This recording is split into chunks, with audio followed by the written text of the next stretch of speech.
نحمده ونصلي على رسوله الكريم اما بعد فاعوذ بالله من الشيطان الرجيم بسم الله الرحمن الرحيم رب اشرح لي صدري ويسر لي امري واحلل عقدة من لساني يفقهوا قولي۔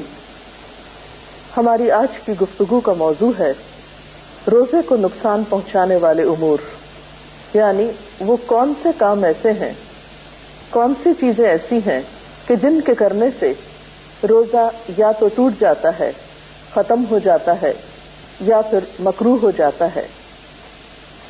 سب سے پہلی بات اس ضمن میں یہ ہے کہ کوئی بھی چیز اگر انسان جان بوجھ کر اپنے حلق سے اسٹمک تک لے جائے تو اس سے روزہ ختم ہو جاتا ہے۔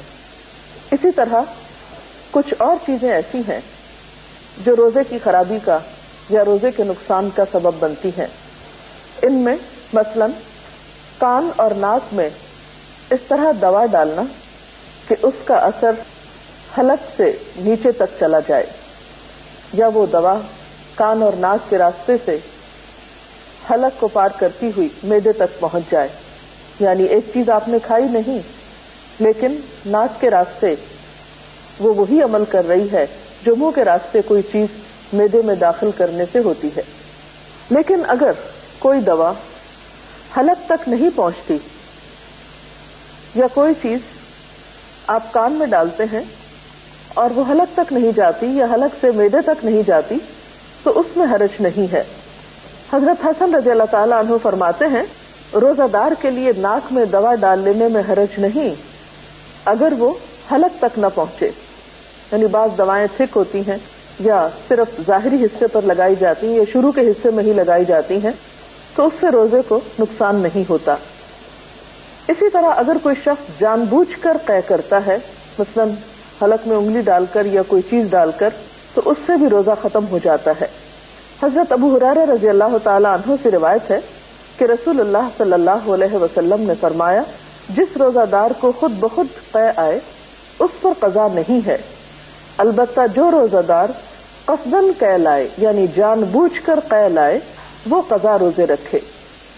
اسی طرح کلی کرتے ہوئے اگر حلق میں پانی چلا جاتا ہے اور حلق سے اندر چلا جاتا ہے تو اس سے بھی روزہ ٹوٹ جاتا ہے۔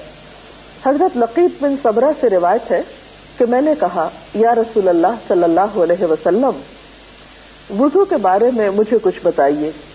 آپ نے فرمایا وضو پورا کرو، انگلیوں کے درمیان خلال کرو اور ناک میں اچھی طرح پانی ڈالو، لیکن اگر روزہ ہو تو پھر ایسا نہ کرو کیونکہ اس میں اندیشہ یہ ہے کہ پانی حلق سے معدے میں پہنچ جائے گا۔ اسی طرح کوئی ایسی چیز انسان نگل لے جو عادتاً کھائی تو نہیں جاتی لیکن نگل کر معدے تک پہنچ جاتی ہے تو اس سے بھی روزہ ٹوٹ جاتا ہے۔ مثلا کسی قسم کی کوئی لکڑی یا لوہے کا کوئی ٹکڑا یا کوئی کچا دانا وغیرہ، یعنی وہ چیزیں جو عام طور پر کھانے کے لیے استعمال نہیں ہوتی لیکن انسان ان کو حلق تک لے جاتا ہے اور وہاں سے معدے تک وہ پہنچ جاتی ہیں، تو ایسی چیزیں بھی روزے کو فاسد کر دیتی۔ اسی طرح بعض اوقات انسان اگر بھول کر کچھ کھا پی لیتا ہے اور وہ پھر یہ سمجھے کہ اب روزہ تو ختم ہی ہو گیا اور پھر جان بوجھ کے کچھ ساتھ شامل کر لے تو اس سے بھی روزہ ٹوٹ جاتا ہے۔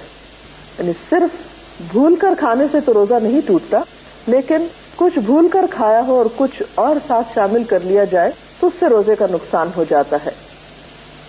پھر اسی طرح دن باقی ہو اور انسان یہ سمجھے کہ شاید سورج غروب ہو چکا ہے اور کچھ کھا لے، یا کوئی اور آواز سن رہا ہو اور اسے شبہ یہ ہو کہ شاید مغرب کی اذان ہو رہی ہے اور اس طرح وہ کچھ کھا لے اور یہ خواہ 5 منٹ پہلے بھی افطار کے ہو تو اس سے بھی روزہ ختم ہو جاتا ہے، اس روزے کی بھی قضا دینا ہوگی۔ پھر اسی طرح ہم دیکھتے ہیں کہ ان تمام چیزوں سے جب روزہ ٹوٹتا ہے تو وہ روزہ جو جان بوجھ کے توڑا جاتا ہے بغیر کسی عذر کے، اس میں صرف قضا ہی نہیں اس کا کفارہ بھی ہوتا ہے۔ اس کا کفارہ کیا ہے؟ ایک غلام آزاد کرنا، اور اگر غلام نہ ہو تو 60 روزے متواتر رکھنا کہ بیچ میں ناغہ نہ ہو، اور اگر پھر ناغہ کر دیا تو شروع سے پھر 60 روزے رکھنا ہوں گے، یعنی ابتدا سے اسے پھر شروع کرنا ہوں گے اور پورے 60 کرنا ہوں گے.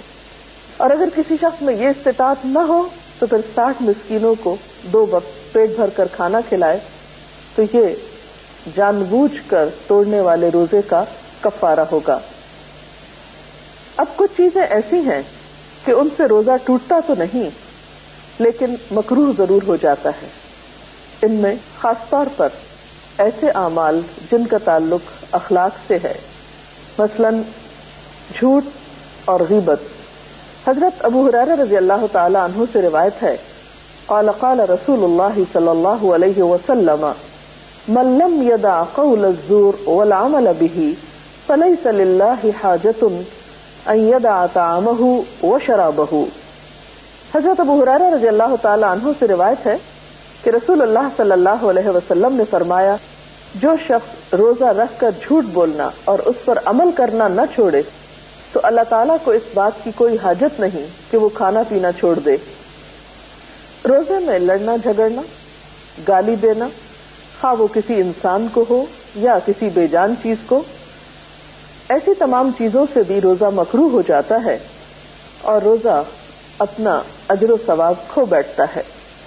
اس سلسلے میں حضرت ابو ہریرہ ہی کی روایت ہے، عن ابی ہریرہ قال قال رسول اللہ صلی اللہ علیہ وسلم ليس الصيام من الأكل والشرب إنما الصيام من اللغو والرفث فإن سابك أحد أو جهل عليك فلتقل إني صائم إني صائم.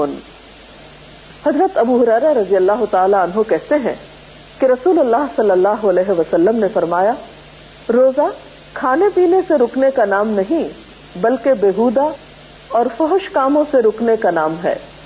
یعنی روزے کی اصل روح صرف کھانے پینے کا پرہیز نہیں بلکہ بےہودہ گفتگو سے پرہیز ہے، غلط کاموں سے بچنا ہے. لہذا اگر روزہ دار سے کوئی گالی گلوچ کرے یا جہالت سے پیش آئے، یعنی لڑائی جھگڑا کرے، تو اسے کہہ دینا چاہیے میں روزے سے ہوں، میں روزے سے ہوں.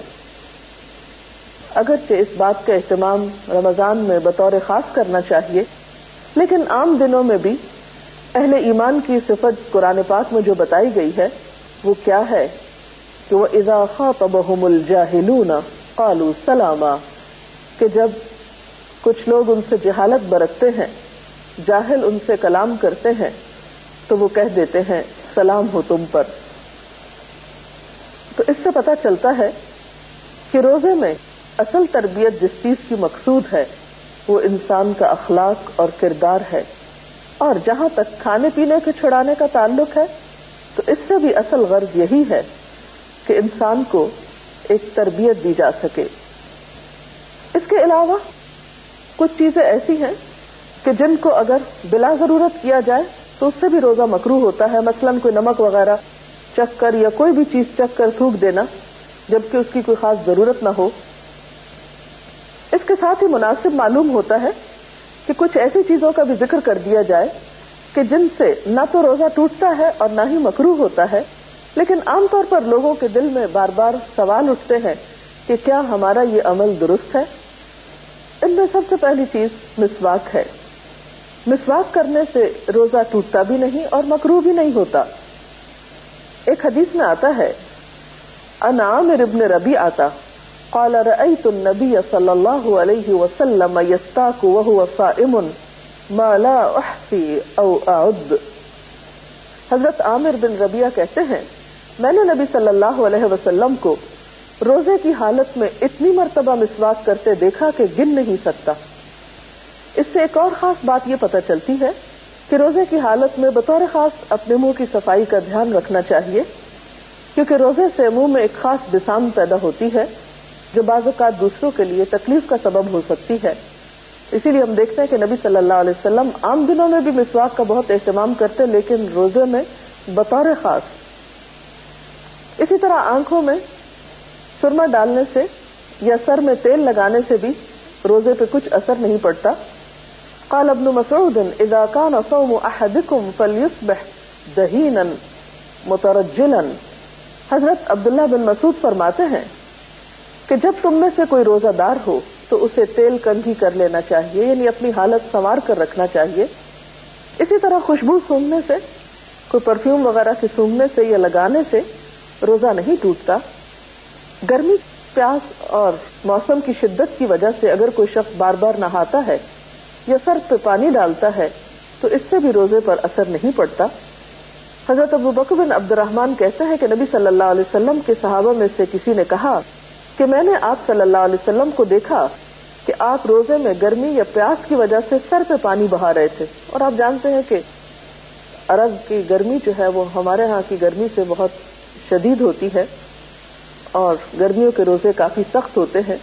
تو ایسی صورت میں اگر انسان اپنے روزے کی شدت میں کمی کے لیے کچھ پانی کا استعمال کرتا ہے جو حلق کے اندر نہیں جاتا، نہیں اترتا، تو حرج نہیں۔ اسی طرح اگر انجیکشن لگوانا پڑے جس میں دوا ہو اور وہ دوا اسٹمک تک نہ جائے تو اس میں بھی حرج نہیں۔ جب کوئی بھول کر کھا پی لے تو اپنا روزہ پورا کرے، کیونکہ اللہ تعالیٰ نے اسے کھلایا پلایا ہے۔ اسی طرح اگر حلق میں بے اختیار دھواں یا گرد و غبار یا مکھی وغیرہ چلی جائے جس میں انسان کا اپنا کوئی ارادہ نہ ہو تو اس سے بھی روزے پہ اثر نہیں پڑتا۔ اسی طرح کان میں نہاتے ہوئے پانی چلا جائے اور انسان کا کوئی ارادہ نہ ہو اس پانی کے اندر ڈالنے کا، اور کس کا ارادہ ہو سکتا ہے کان میں پانی ڈالنے کا سوائے کسی ناسمجھ کے، تو ایسی صورت میں بھی روزے پر کوئی اثر نہیں پڑتا۔ اگر خود بخود قے آ جائے تو اس میں بھی حرج نہیں۔ اسی طرح دانتوں سے اگر خون نکلے مگر حلق میں نہ جائے تو بھی روزے میں خلل نہیں آتا۔ اسی طرح اگر کوئی شخص غسل کی ضرورت رکھتا ہے لیکن پہلے سحری کھا لیتا ہے اور بعد میں نہاتا ہے تو بھی روزے پر اثر نہیں پڑتا۔ انسان کے منہ میں جو لعاب دہن ہے اگر وہ حلق سے معدے تک چلا جائے تو اس سے بھی روزے کو نقصان نہیں ہوتا۔ پشنا لگوانے کے بارے میں نبی صلی اللہ علیہ وسلم کا طرز عمل کچھ یوں پتہ چلتا ہے۔ بخاری کی روایت ہے، حضرت ابن عباس کہتے ہیں کہ آپ صلی اللہ علیہ وسلم نے روزے کی حالت میں پشنے لگوائے، اور پشنے کیا ہوتے ہیں کہ علاج کے طور پر سوئی سے یا بلیڈ سے یا استرے سے جسم کے حصے کا کچھ خون نکالا جاتا ہے، جو کہتے ہیں کہ گندا خون ہوتا ہے اور اس کے نکالنے سے صحت ہوتی ہے، تو ایسے عمل سے بھی روزہ نہیں ٹوٹتا۔ اسی طرح اگر کوئی شخص بلڈ ڈونیٹ کرنا چاہتا ہے کسی ایمرجنسی کی صورت میں اور اس کے لیے جسم میں نیڈل ڈالنے کی ضرورت ہے تو اس سے بھی روزے پر اثر نہیں پڑتا۔ بہرحال یہ کچھ امور تھے جو روزے کی صحت سے متعلق تھے۔ اللہ تعالیٰ سے دعا ہے کہ وہ ہمیں اس طرح رمضان گزارنے کی توفیق دے کہ واقعی ہمارے روزے اور باقی عبادات اس کے ہاں مقبول ہوں۔ اجازت چاہتے ہیں۔ اللہ حافظ۔